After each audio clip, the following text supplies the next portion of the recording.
Start. Para, Mr. Deputy Chairman, Sir, I rise to support the motion which has been moved by my friend. As he has pointed out, oil is a very important element in the industrial development of any country today, and especially those countries which are in the process of development have found that if they were to base their industries securely on oil, the whole development is fairly quick and that it is possible for them to get good returns in a short time.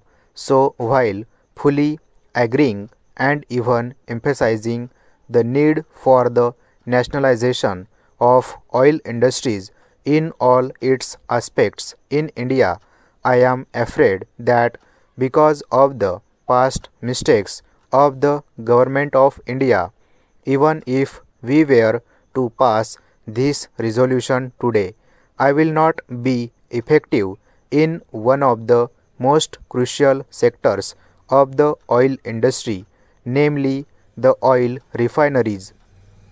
When agreements were entered into by the government of India with the oil refineries, many of us pointed out that these were iniquitous agreements and they will work against the interest of this country. At that time, our voice was not heeded, and it was said from the side of the government that they had done all that they could to protect the interest of the country, and that the agreements mark a further stage of development in our economy. Para. History has shown that the critics of the government were right and the spokesmen of the government were in the wrong. We know that the present minister in charge of oil is very anxious to see that the oil industry develops as fast as possible in the public sector, and he is doing all he can to see that the industries is so developed. He is also trying to see that the profits that are being earned by the distributing companies as well as by the refining companies are brought to some reasonable level.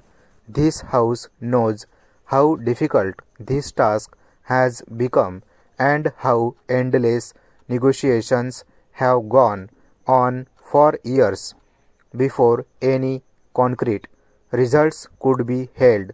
At first, we had only half decision. Today, I do not know if any firm decisions have been taken. Decisions not only on the part of the government but decisions which have been accepted by these companies, and whether the government even today is at all in a position to enforce these decisions on these companies. Para. Then, sir, there is the question of distribution.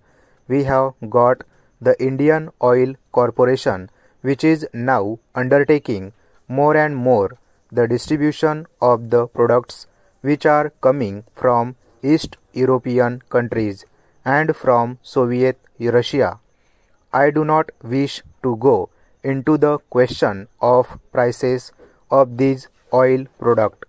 It is fairly well known that the prices at which Russia and the East European countries sell their petroleum products abroad vary to a very great extent. But what the reason for the variation is, I have got no data to find out, but that need not worry us. After all, we want oil products, and if we get them at cheap rates for whatever reasons, for whatever considerations, we should not mind welcome the opportunity that has come to us as a result of that. I am quite sure that my country is capable of looking after its own interest in spite of any considerations or any motivations that might be guiding these cheap rates. In case these motivations and considerations are not in the interest of our country, we have no data to find out whether these considerations and motivations are against the interest of the country or not. But as long as we are getting these products at cheap rates without any strings attached, I see no reason why we should not welcome that opportunity. And the government has done well in seeing that these products are distributed through the public sector distributing companies.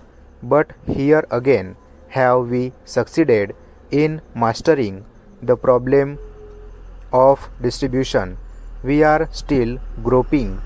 We read all sorts of reports in the press to the effect that heroic efforts are being made by the Indian Oil Corporation to distribute the products that are coming from abroad. Stop.